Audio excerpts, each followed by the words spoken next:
Hey everybody, so this video is going to be a little bit different. If you've been here for a while, you know I always have a lot to say, but unfortunately not today. I've got a mixture of like a cold and flu to the lovely child that coughed in my face Wednesday. I'm not feeling too hot, but the show must go on, so we're just going to power through here. Don't worry, there will be no spoilers for this review. Today we're diving into Stream, the latest blood-soaked offering from the creative minds behind Terrifier 2. Directed by Michael Leavy, Stream takes us to the Pines Resort where the Keenan family checks in for a weekend of bonding, only to find themselves in a nightmarish game of survival. This premise may be familiar, checking into a cozy hotel and then, finding yourself in a twisted game where you're being hunted by masked serial killers, all competing to outdo each other in gruesome and inventive ways. Very classic and straightforward slasher setup. Let me tell you, this movie is the ultimate love letter to slashers. They did not hold back on the kills and gore. If you're a fan of Terrifier 2 or even 1, and its gritty, simple, throwback approach to grindhouse horror, you're gonna feel right at home with this one. The movie kicks off with the Keenan family, including mom Elaine, who's played by one of the many horror mothers, Danielle Harris, and dad Roy, who's played by Charles Edwin Powell, as they try to reconnect with their kids at a familiar vacation spot. But things go south pretty quickly when they meet the hotel's creepy front desk guy, Mr. Lockwood, played by Jeffrey Combs, who hints that something is seriously off. The movie wasted no time, and before they know it, the family and the other guests find themselves trapped with killers on the loose and no way out. The movie, in a way, reminds me of a slightly updated modern version of Vacancy, just much bloodier and fast-paced. The family feels real and grounded for the most part.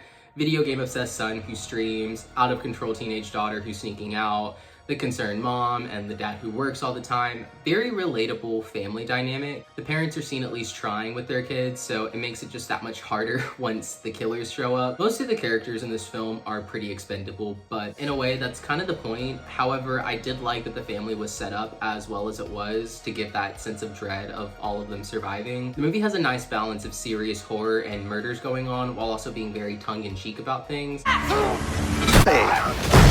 Very good way to handle a slasher like this one. The movie also has an impressive lineup of horror veterans. Like I'd said, Danielle Harris, you have Tony Todd, Dee Wallace, Tim Curry, Felicia Rose, and many others that make appearances in various types of roles. However, while the cast is stacked and I do like the family dynamic and balanced tone and the gore and violence, the movie itself does tend to lean heavily on some slasher tropes. Sometimes, for example, there is a murder that happens with a nude couple in the middle of, And while it's basically a staple to have that in slashers, it's just a little too much, and I felt like the only part of the movie I could have done without. Maybe it's because it made me a little uncomfy too, I don't know. Anyways, the killers also don't have too much personality beyond their masks. Although, if you keep a sharp eye out, you'll definitely be able to recognize one of the actors behind the mask without even needing to see their face.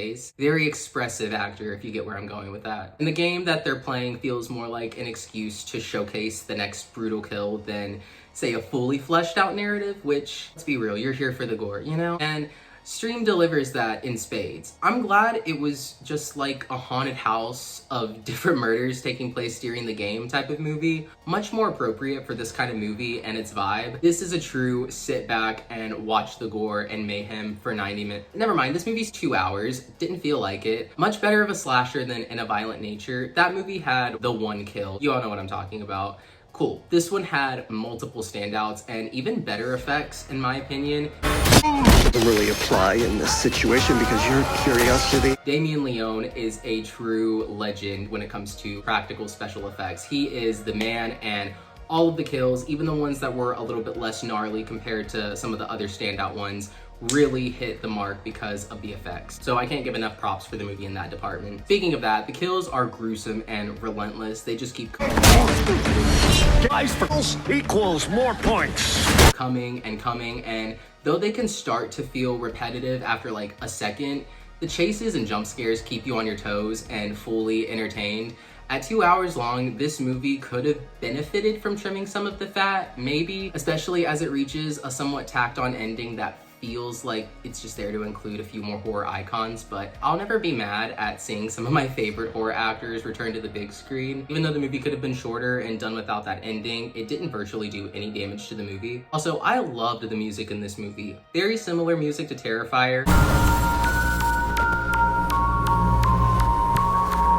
And while it sometimes sounds almost exactly like it was ripped from Terrifier 1 and 2, the music still managed to retain its own identity and sounds like the classic slasher themes from the 80s. Knocked it out of the park for sure with the score. As far as my overall thoughts, I would say that Stream is a bloody good time for hardcore horror fans who know what they're getting into, especially if you favor the slasher genre like I do. It's gory, it's relentless, and it's got that indie charm that made Terrifier such a hit. Like I said, a true love letter to slashers from back in the day. While it doesn't quite break new ground in the genre or give deep character development and overly detailed plots, for what it is, Stream gets the job done and more. I'm giving Stream a solid 8.5 out of 10. It's here to give you a wild, gory ride, and on that front, it definitely delivers. Alright guys, well that about wraps up this video. If you're new here, please hit the subscribe button. It helps the channel out a lot. Have you seen Stream? What did you think of it? If you have the opportunity, check it out in theaters. It's gonna be in theaters for at least the next 2 weeks. Check your local theaters and showtimes. It may be kind of hard to find given that it's an indie movie. It has pretty limited releasing.